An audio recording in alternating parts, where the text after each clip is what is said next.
Hi అండి, అందరికీ నమస్కారం. ఈరోజు మనం వృషభ రాశి వారి గురించి తెలుసుకుందాం.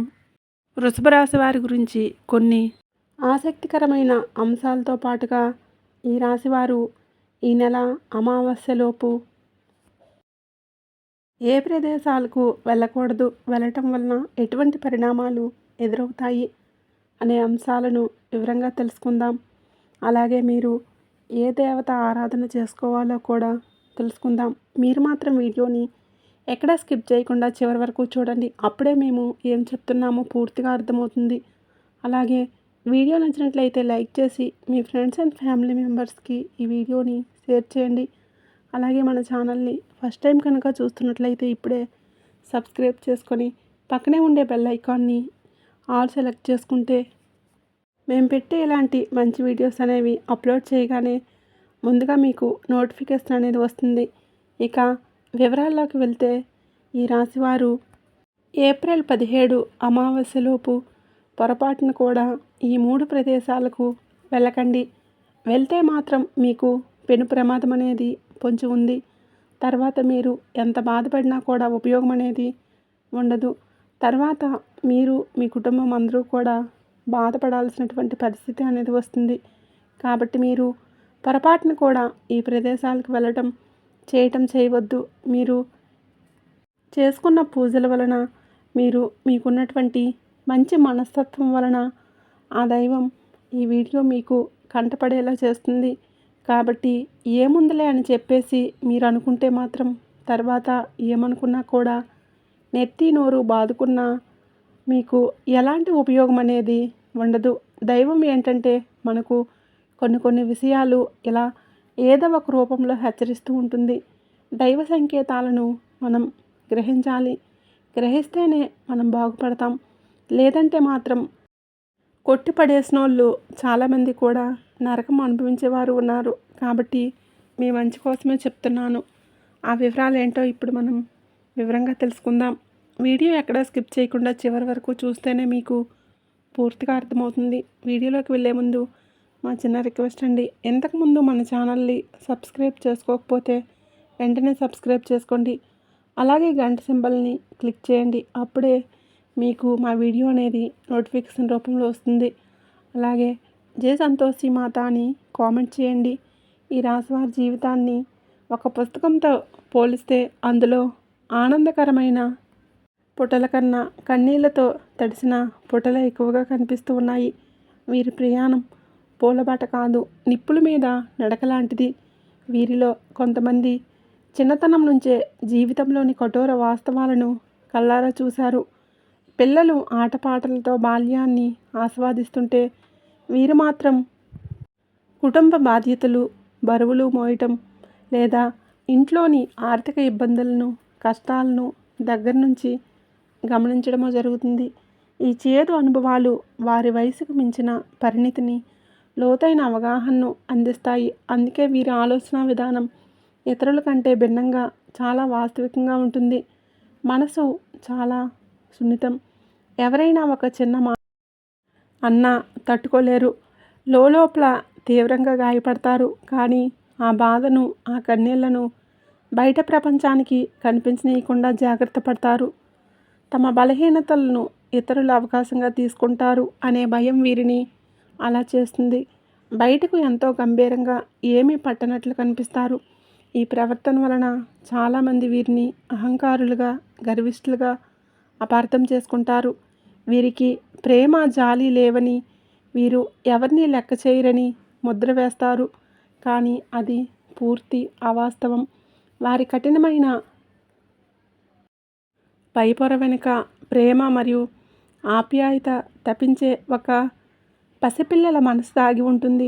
ఆ మనసును అర్థం చేసుకున్న వాళ్ళే వీరి జీవితంలో శాశ్వతంగా నిలిచిపోతారు. నిజానికి ఈ రాశివారి హృదయం వెన్నలాంటిది. ఇతరుల కష్టాలను చూడలేరు. తమకు శక్తి ఉన్నంతలో సహాయం చేయాలని తపిస్తారు. కానీ తమ ప్రేమను, అనురాగాన్ని ఎలా వ్యక్తపరచాలో తెలియక చాలా ఇబ్బంది పడతారు.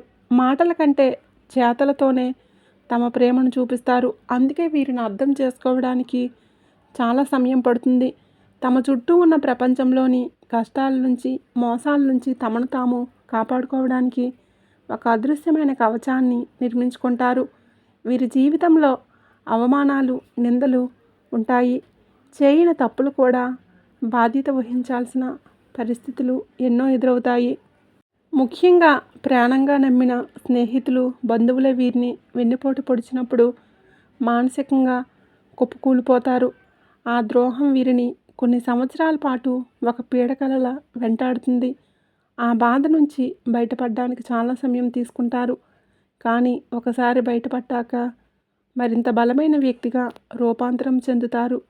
ఆ అవమానాలే వీరిలో ఒక తెలియని కసిని, పట్టుదలను రగిలిస్తాయి.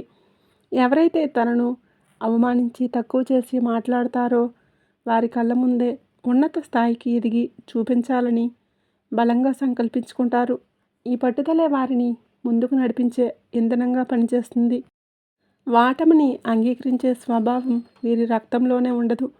గోడకు కొట్టిన బంతి ఎంత వేగంగా తిరిగి వస్తుందో, కష్టాలు ఎదురైనప్పుడు వీరు అంతకు రెట్టింపు వేగంతో, రెట్టింపు శక్తితో పైకి లేస్తారు. భూమాతకు ఉన్నంత సహనం, ఓర్పు వీరికి వారసత్వంగా వస్తాయి. అందుకే ఎంతటి పెను తుఫాను వచ్చినా వెంటనే కుప్పకూలిపోరు. మొదట పరిస్థితిని అన్ని కోణాల్లో నుంచి నిశ్చితంగా అంచనా వేస్తారు. సమస్య ఎక్కడ మొదలైంది, దానికి మూల కారణాలు ఏంటి, దాన్ని ఎలా శాశ్వతంగా పరిష్కరించాలి అని ఒక స్పష్టమైన ప్రణాళికలు తమ మనసులో గీసుకుంటారు. వీరిలో విశ్లేషణాత్మక నైపుణ్యం అద్భుతంగా ఉంటుంది. ఏ విషయాన్ని పైపైన చూడరు, దాని మూలాల్లోకి వెళ్ళి శోధిస్తారు. అందుకే వీరు తీసుకునే నిర్ణయాలు చాలా ఆచరణాత్మకంగా, దూరదృష్టితో కూడినవిగా ఉంటాయి. తాత్కాలిక ఉపశమనం కోసం కాకుండా శాశ్వతమైన పరిష్కారం కోసం మాత్రమే ప్రయత్నిస్తారు. ఈ లక్షణమే వీరిని నాయకులుగా నిలబెడుతుంది. వీరి సలహాలు విలువైనవిగా ఉంటాయి. కుట్రలు, కుతంత్రాలు వీరి జీవితంలో ఒక అంతర్భాగం. వీరి ఎదుగుదలను, వీరి సంతోషాన్ని చూసి వారవలేని శత్రువులు ఎప్పుడూ వీరి చుట్టూనే ఉంటారు. స్నేహితుల రూపంలో, బంధువుల రూపంలో వారు వెన్నుపోటు పడవడానికి ఎప్పుడూ సిద్ధంగా ఉంటారు. మొదట్లో ఇలాంటి వారిని చూసి ఆశ్చర్యపోయిన కాలక్రమేణా అనుభవాల ద్వారా ఎవరిని నమ్మాలి, ఎవరితో ఎంతవరకు ఉండాలి అనే విషయంలో ఒక స్పష్టతకు వస్తారు. వారి అనుభవాలే వీరికి అతిపెద్ద గురువులుగా మారి జీవిత పాఠాలను నేర్పిస్తాయి. వీరికి సహజంగానే ఒక ఆకర్షణ శక్తి ఉంటుంది. వీరికి అందం, కళలు, సంగీతం, మంచి ఆహారం, విలాసవంతమైన జీవితం అంటే చాలా ఇష్టం. తమ చుట్టూ ఉన్న ప్రపంచంలోని సౌందర్యాన్ని ఆస్వాదించడానికి, ప్రకృతితో మమేకం అవ్వడానికి ఇష్టపడతారు. వీరి అభిరుచులు చాలా ఉన్నతంగా ఉంటాయి. వీరి మాటల్లో, చేతల్లో ఒక తెలియని ఆకర్షణ ఉంటుంది. అందుకే ఇతరులు వీరి వైపు సులభంగా ఆకర్షితులవుతారు. వీరి మనస్తత్వం చాలా గొప్పది. కేవలం తాము, తమ కుటుంబం బాగుండాలని వీరు కోరుకోరు. తమ చుట్టూ ఉన్న ప్రతి ఒక్కరూ, ఈ సమాజంలో ఉన్న అందరూ సంతోషంగా ఉండాలని మనస్ఫూర్తిగా ఆకాంక్షిస్తారు. వీరు కలలో కూడా ఎవరికి హాని తలపెట్టాలని కోరుకోరు. ఎవరైనా తమకు హాని చేసిన వారిని ఆ భగవంతుడికే వదిలేస్తారు కానీ ప్రతీకారం తీర్చుకోవాలని అనుకోరు. ఈ మంచి మనస్తత్వం, ఈ గొప్ప గుణం వలనే దైవానుగ్రహం ఎల్లప్పుడూ వీరి వెన్నంటే ఉండి ఎన్నో పెను ప్రమాదాల నుండి అదృశ్య శక్తిలా కాపాడుతూ వస్తుంది. మనం ప్రస్తుత కాలమాన పరిస్థితులను గమనిస్తే బయట ప్రపంచం ఎంత భయంకరంగా ఉందో అర్థమవుతుంది. ముఖ్యంగా వాహన ప్రమాదాలు, ఆకస్మిక గండాలు విపరీతంగా పెరిగిపోయాయి. ప్రమాదం ఎటు నుంచి ఏ రూపంలో వస్తుందో ఎవరూ ఊహించలేకపోతున్నారు. మనం ఎంత జాగ్రత్తగా మన దారిలో మనం వెళ్తూ ఉన్నా ఎదుటివారి పొరపాటు వలన ప్రాణాల మీదకు వస్తున్న రోజులు ఇవి. ఇలాంటి క్లిష్ట పరిస్థితుల్లో ఇటువంటి పరిస్థితుల్లో మనం కేవలం మన జాగ్రత్తలనే కాకుండా దైవాన్ని కూడా నమ్ముకోవాలి. మీరు ఇంతకుముందు చేసుకున్న పుణ్యకార్యాలు, మీరు చేసిన దాన ధర్మాలు, అన్నిటికన్నా ముఖ్యంగా మీ స్వచ్ఛమైన మనసు కారణంగా ఆ దైవం కరుణించి ఈ హెచ్చరికను ఈ రూపంలో మీ కంట కనపడేలా చేస్తుంది. ఇది యాదృచ్ఛికం కాదు. ఇది పూర్తిగా దైవ సంకల్పం కాబట్టి ఇప్పుడు చెప్పబోయే ఈ విషయాలను అత్యంత శ్రద్ధగా ఆలకించి మీ జీవితంలోకి ఆహ్వానించుకోండి. మీ ప్రయాణాలను, మీ నిర్ణయాలను ఈ సూచనల ఆధారంగా మార్చుకోండి. ఈ రాశి వారికి ప్రయాణాలు చేయటం అంటే ఎంతో ఇష్టం. నిరంతరం పని ఒత్తిడి, మానసిక ఆందోళన నుంచి ఉపశమనం పొందడానికి ప్రపంచంలోని కొత్త ప్రదేశాలను చూడాలని, కుటుంబంతో కలిసి సరదాగా గడపాలని ఎప్పుడూ అనుకుంటూ ఉంటారు. ఖాళీ సమయం దొరికిందంటే చాలు పిల్లలను తీసుకొని పుణ్యక్షేత్రాలకో, పర్యాటక ప్రాంతానికో వెళ్ళాలని తహతహలాడుతూ ఉంటారు. మనసుకు కాస్త తేలికను, కొత్త ఉత్సాహాన్ని ఇస్తుంది. అయితే మీ ప్రయాణాలపై మీకున్న ఇష్టాన్ని ఈ కొన్ని రోజులు పక్కన పెట్టక తప్పదు. ముఖ్యంగా ఈ రాశివారు ఏప్రిల్ 17 అమావాస్యకు ముందు మీరు ఈ 3 రకాల ప్రదేశాలకు పొరపాటును కూడా వెళ్ళకూడదు. ఈ నియమాన్ని అతిక్రమిస్తే మీరు తీవ్రమైన ఇబ్బందులను ఎదుర్కోవడమే కాకుండా కొన్ని ప్రమాదకరమైన గండాలను కూడా ఎదుర్కోవాల్సి వస్తుంది.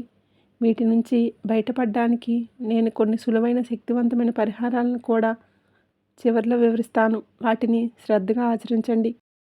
ఇక మీరు వెళ్ళకూడని ప్రదేశాల విషయానికి వస్తే, మొట్టమొదటిది మీకు ఏమాత్రం పరిచయం లేని, పూర్తిగా తెలియని ప్రాంతాలకు ప్రయాణాలు చేయవద్దు. మనలో చాలామందికి కొత్త విషయాలు నేర్చుకోవాలి అనే ఆసక్తి, కొత్త ప్రదేశాలు చూడాలి అనే కుతూహలం ఉంటాయి.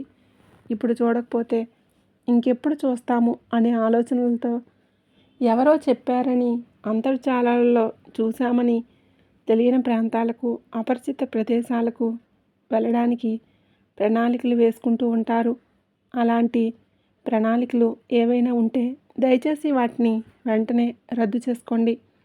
పలానా చోట బాగుంటుంది, అక్కడికి వెళ్తే కుటుంబం సంతోషిస్తుంది, మనసు ప్రశాంతంగా ఉంటుంది అని మీరు అనుకోవచ్చు. కానీ ప్రస్తుత గ్రహ సంచారం ప్రకారం అటువంటి ప్రయాణాలు మీకు తీవ్రమైన హానిని కలిగించే అవకాశం ఉంది. కొత్త విషయాలు నేర్చుకోవడం సంగతి అటుంచి మీరు ఊహించిన చిక్కుల్లో పడే ప్రమాదం ఉంటుంది.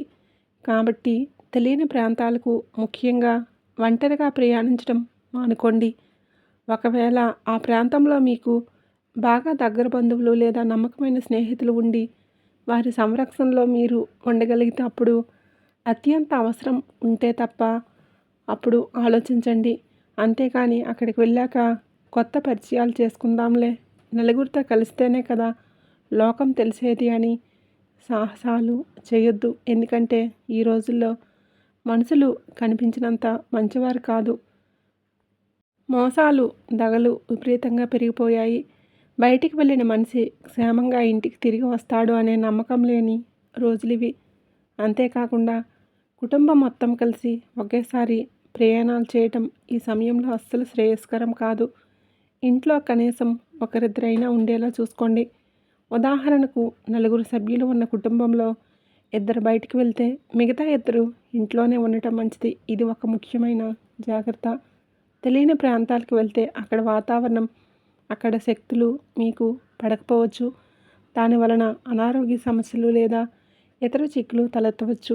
కాబట్టి ఈ మొదటి నియమాన్ని ఖచ్చితంగా పాటించండి. ఇక మీరు వెళ్ళకూడని రెండవ ప్రదేశం, మీకు గౌరవం, విలువ లేని చోటు. మనల్ని చూడగానే ఎవరి ముఖంలో అయితే ఆనందం కనిపించదో, మన రాకను ఎవరైతే మనస్ఫూర్తిగా ఆహ్వానించరో అలాంటి ప్రదేశాలకు, అలాంటి వారి ఇంటికి ఈ సమయంలో అసలు వెళ్ళవద్దు. ముఖ్యంగా బంధువుల ఇళ్లల్లో జరిగే శుభకార్యాలు, ఫంక్షన్ల విషయంలో ఈ జాగ్రత్త చాలా అవసరం. కొంతమంది బంధువులు కావాలనే మిమ్మల్ని పిలిపించి నలుగురిలో అవమానించాలని చూస్తూ ఉంటారు. మీ ఎదుగుదలను, మీ సంతోషాన్ని చూసి వారవలేనితనం వారిలో ఉంటుంది. మీ మాట, మీ ప్రవర్తన, మీ మంచి మనస్తత్వం వారికి కంటగింపుగా ఉంటాయి. ఈ రోజుల్లో మంచివారిని అమాయకులుగా, పిచ్చివాళ్ళుగా చూసే సమాజంలో మనం ఉన్నాము. అలాంటి వారు మిమ్మల్ని పిలిచి మాటలతో, చేతలతో మీ మనసును గాయపరచాలని ప్రయత్నిస్తారు. ఫలానా వారి ఇంటికి వెళ్తే మనకు అవమానం తప్పదు అని మీ అంతరాత్మకు ముందే తెలుస్తుంది. అలాంటి చోటికి అస్సలు వెళ్ళకండి. ఒకవేళ కర్మకాలి వెళ్ళాలి అనిపిస్తే అక్కడ వారు మిమ్మల్ని ఏదో ఒక రకంగా అవమానించి తీరుతారు. మీరు ఎంత మౌనంగా, గౌరవంగా ఉన్నా వారు మిమ్మల్ని రెచ్చగొట్టేలా మాట్లాడడం, మీ ఆత్మగౌరవాన్ని దెబ్బతీసేలా ప్రవర్తించడం చేస్తారు. దీనివలన ప్రశాంతంగా ఉన్న మీ మనసు గందరగోళంగా మారిపోతుంది. ఆ మానసిక ఒత్తిడి, ఆవేదనతో ఇంటికి తిరిగి వచ్చి ఆ కోపాన్ని, ఆ ఫ్రస్ట్రేషన్ కుటుంబ సభ్యుల మీద, ముఖ్యంగా భార్య పిల్లల మీద చూపిస్తారు. దీనివలన ఇంట్లో అనవసరంగా గొడవలు, అశాంతి నెలకొంటాయి. బయట ఎవరో చేసిన తప్పులకు ఇంట్లో వాళ్ళు శిక్ష అనుభవించాల్సి వస్తుంది. కాబట్టి మనకు విలువలేని చోటికి, మనల్ని గౌరవించని మనుషుల దగ్గరికి వెళ్ళటం వలన మన మానసిక ప్రశాంతతను మనమే చేజేతులారా నాశనం చేసుకున్న వాళ్ళమవుతాము. ఎంతటి బంధువులైనా సరే మన ఆత్మగౌరవం కన్నా ఏది ఎక్కువ కాదు. అలాంటి వారికి దూరంగా ఉండటమే ఉత్తమం. ఈ ఏప్రిల్ 17 అమావాస్యలోపు ఇది ఖచ్చితంగా పాటించండి. ఇక మీరు వెళ్ళకూడని మూడవ అత్యంత ముఖ్యమైన ప్రదేశం, మీరు నివసిస్తున్న ఊరి యొక్క సరిహద్దు దాటి వెళ్ళటం అంటే, మీరు ఒక గ్రామంలో, పట్టణంలో లేదా నగరంలో నివసిస్తుంటే ఆ ప్రదేశం యొక్క సరిహద్దులు దాటి ఇతర ప్రాంతాలకు ప్రయాణం చేయవద్దు. ముఖ్యంగా రాష్ట్రం విడిచి లేదా దేశం విడిచి వెళ్ళే ప్రయాణాలు ఏవైనా ఉంటే వాటిని తక్షణమే వాయిదా వేసుకోండి. ఈ సమయంలో దూర ప్రయాణాలు మీకు అసలు కలిసి రావు. ప్రమాదం పొంచి ఉందని గ్రహ సంచారం స్పష్టంగా సూచిస్తుంది. కొన్నిసార్లు అత్యవసరమైన పని తప్పనిసరిగా వెళ్ళాల్సిన పరిస్థితి అని మనకి అనిపించవచ్చు. వెళ్ళకూడదని మీ మనసు లోపల నుంచి హెచ్చరిస్తున్నా, ఇప్పుడు వెళ్ళకపోతే జీవితంలో ఒక పెద్ద అవకాశం కోల్పోతాము అనే భ్రమలో పరిస్థితులు కల్పిస్తాయి. ఉద్యోగానికి సంబంధించిన ఇంటర్వ్యూస్ కావచ్చు, ముఖ్యమైన వ్యాపార ఒప్పందాలు కావచ్చు, లేదా మరేదైనా కావచ్చు. సరిగా ఇలాంటి పరిస్థితుల్లోనే ప్రయాణాలు చేసినప్పుడే చాలామంది ఊహించిన ప్రమాదాల బారి పడ్డారు. వారి కుటుంబ సభ్యులు తీవ్రంగా నష్టపోయారు. కాబట్టి ఎంతటి అత్యవసరమైన పనైనా, ఎంత పెద్ద అవకాశమైనా ఈ ఏప్రిల్ 17 అమావాస్య దాటే వరకు వేచి చూడటం ఉత్తమం. మీరున్న చోటు నుంచి ఆ సమస్యను పరిష్కరించుకోవడానికి ప్రయత్నించండి, లేదా ఆ పనిని వాయిదా వేయమని కోరండి. మీ ప్రాణం కన్నా, మీ కుటుంబం యొక్క భద్రత కన్నా ఏది ముఖ్యం కాదు. ఈ కొన్ని రోజులు ఓపిక పడితే రాబోయే కాలం మీకు మరింత అనుకూలంగా ఉంటుంది. ఒకవేళ ఎట్టి పరిస్థితుల్లోనూ వెళ్ళక తప్పదు, ఇది జీవన మరణ సమస్య అనేంత తీవ్రమైన పరిస్థితి ఉంటే అప్పుడు మీ అంతటి మీరు సొంత నిర్ణయాలు తీసుకోవద్దు. వెంటనే మీకు తెలిసిన నమ్మకమైన సిద్ధాంతిని లేదా జ్యోతిష పండితులను సంప్రదించండి. మీ జాతక చక్రాన్ని వారికి చూపించి మీ ప్రయాణానికి సంబంధించిన దోషాలు ఏవైనా ఉన్నాయేమో పరిశీలించమని కోరండి. వారు సూచించిన దోష నివారణ పూజలు, శాంతులు చేయించుకున్న తర్వాతే ప్రయాణానికి సిద్ధమవ్వండి. ఇలా చేయటం వల్ల గ్రహాల యొక్క ప్రతికూల ప్రభావాన్ని కొంతవరకు తగ్గించుకొని ఒక రక్షణ కవచాన్ని ఏర్పాటు చేసుకొని అవకాశం మీకు ఉంటుంది. అంతేగాని నేనే గొప్ప, నాకే అన్ని తెలుసు అనే అహంకారంతో సొంత నిర్ణయాలు తీసుకొని ప్రమాదాలను కొని తెచ్చుకోవద్దు. ఈ హెచ్చరికను తేలిగ్గా తీసుకోకండి. ఇవన్నీ మీ మంచి కోసం. ఏ మాట కూడా ఊరికే రాదు. దాని వెనుక ఒక దైవికమైన కారణం ఉంటుంది. ఏదో ఒక శక్తి ఎవరో ఒకరి నోటి ద్వారా మనకు కావలసిన సందేశాన్ని పంపిస్తూ ఉంటుంది. దాన్ని గ్రహించి అనుసరించిన వారు బాగుపడతారు.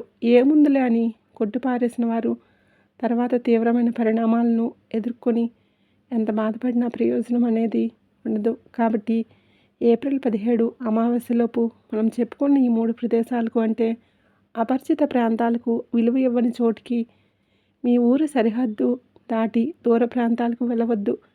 ప్రస్తుత రోజులు ఏమాత్రం బాగోలేవు. ప్రతి అడుగులోనూ జాగ్రత్త అవసరం. దగ్గర ప్రదేశాలకు వెళ్ళాల్సి వచ్చినా అత్యవసరమైతే తప్ప ప్రయాణాలు పెట్టుకోవద్దు. ముఖ్యంగా రాత్రి సమయంలో ప్రయాణాలకు పూర్తిగా దూరంగా ఉండండి. మీ మానసిక, శారీరక ఆరోగ్యం పట్ల శ్రద్ధ వహించండి. సరైన నిద్ర లేకపోవటం, పని ఒత్తిడి, కుటుంబ సమస్యలు వంటివి మీ ఏకాగ్రతను దెబ్బతీస్తాయి. ఇలాంటి సమయంలోనే ప్రమాదాలు ఎక్కువగా జరుగుతాయి.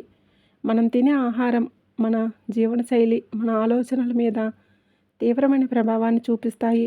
మానసిక ఒత్తిడికి గురైనప్పుడు మనల్ని మనం నియంత్రించుకోలేము. తెలియకుండానే వేగంగా వాహనాలు నడపటం, అజాగ్రత్తగా ఉండటం వంటి పొరపాట్లు చేస్తాము. కాబట్టి మొట్టమొదటిగా కంటి నిండా ప్రశాంతంగా నిద్రపోండి. భగవంతుడు మన తలరాతలో ఏది రాసిపెట్టాడో అదే జరుగుతుంది. కానీ మన వంతు ప్రయత్నంగా మనం అన్ని జాగ్రత్తలు తీసుకోవాలి. ప్రతిరోజు ఉదయం కాసేపు ధ్యానం చేసుకోండి. ఇది మీ మనసును ప్రశాంతంగా నిలకడగా ఉంచుతుంది. ఈ రాశివారు ప్రతిరోజు లేదా కనీసం శుక్ర మంగళవారాల్లో శ్రీ సూక్తం, కనకదార స్తోత్రం వంటివి పఠించడం వల్ల మీ ఆర్థిక ఇబ్బందులు తొలగిపోయి ఐశ్వర్యం సిద్ధిస్తుంది. శుక్రవారాల్లో లక్ష్మీదేవికి తెల్లటి రంగు పుష్పాలతో పూజ చేసి పరమాన్నం లేదా పాలు చక్కెరతో చేసిన నైవేద్యాన్ని సమర్పించండి. ఇది మీ జాతకంలో ఉండే గ్రహాలను బలపరుస్తుంది. తద్వారా మీకు సుఖ సంతోషాలు, భోగభాగ్యాలు కలుగుతాయి. గోసేవ చేయటం కూడా మీకు అదృష్టాన్ని తెచ్చిపెడుతుంది. గోమాతలో ముక్కోటి దేవతలు కొలువై ఉంటారని శాస్త్రాలు చెప్తూ ఉన్నాయి. ప్రతిరోజు లేదా మీకు వీలైనప్పుడు గోమాతకు పచ్చగడ్డిని, అరటి పండ్లను లేదా నానబెట్టిన పెసలు, ఉలవలు వంటి వాటిని ఆహారంగా అందించండి. ఇలా చేయటం వల్ల ముక్కోటి దేవతల సంపూర్ణ అనుగ్రహం మీకు లభించి మీ జాతకంలో ఉన్న మృత్యుగండాలు, ప్రమాద దోషాలు ఏవైనా ఉంటే అవి పూర్తిగా తొలగిపోతాయి. ఇది అత్యంత శక్తివంతమైన పరిహారం. కాబట్టి ఈ రాశివారు దయచేసి ఈ సూచనలన్నీ శ్రద్ధగా పాటించండి. ఏప్రిల్ 17 అమావాస్య వరకు అత్యంత జాగ్రత్తతో వ్యవహరించండి. మీరు వెళ్ళకూడని ప్రదేశాలకు వెళ్లకుండా ఉండటమే మీకు, మీ కుటుంబానికి శ్రీరామ రక్ష. దైవాన్ని సందర్శించుకోవాలి అనే కోరిక మీకు ఎక్కువగా ఉంటుంది. కానీ దైవం గుడిలో మాత్రమే కాదు, మన ఇంట్లో, మన మనసులో కూడా ఉంటాడు. భక్తితో ఇంట్లో దీపం పెట్టిన ఆ పుణ్యం మీకు దక్కుతుంది. ప్రయాణాలు చేయాలనుకుంటే ఈ అమావాస్య గడిచిన తర్వాత ప్రయాణాలు ప్రణాళిక చేసుకోండి. ఈ హెచ్చరికను తేలిగ్గా తీసుకొని కొట్టి పారిస్తే నష్టపోయేది మీరే కాదు, మీపై ఆధారపడిన మీ కుటుంబం కూడా. మీ కుటుంబం యొక్క భవిష్యత్తు, వారి సంతోషం మీ చేతుల్లోనే ఉన్నాయి. కాబట్టి పరిస్థితులకు అనుగుణంగా, కాలానికి తగ్గట్లుగా మనల్ని మనం మార్చుకొని జాగ్రత్తగా ముందుకు సాగాలి. ఈ వీడియో మీ జీవితానికి ఉపయోగపడుతుందని మనస్ఫూర్తిగా ఆశిస్తున్నాను. చూశారు కదండి. ఈ వీడియో కనుక మీకు నచ్చినట్లయితే ప్లీజ్ తప్పకుండా లైక్ చేసి మీ ఫ్రెండ్స్ అండ్ ఫ్యామిలీ మెంబర్స్కి షేర్ చేయండి. అలాగే జై సంతోషి మాత అని చిన్న కామెంట్ అయితే చేయండి. అలాగే మరిన్ని కొత్త వీడియోలు వెంటనే మీకు చేరాలంటే ఇప్పుడే మన ఛానల్ని సబ్స్క్రైబ్ చేసుకొని పక్కనే ఉండేటటువంటి బెల్ ఐకాన్ ప్రెస్ చేయండి. ఆ సంతోషి మాత ఆశీస్సులు ఎల్లవేళలా మీపై, మీ కుటుంబంపై ఉండాలని మనస్ఫూర్తిగా కోరుకుంటూ ధన్యవాదములు.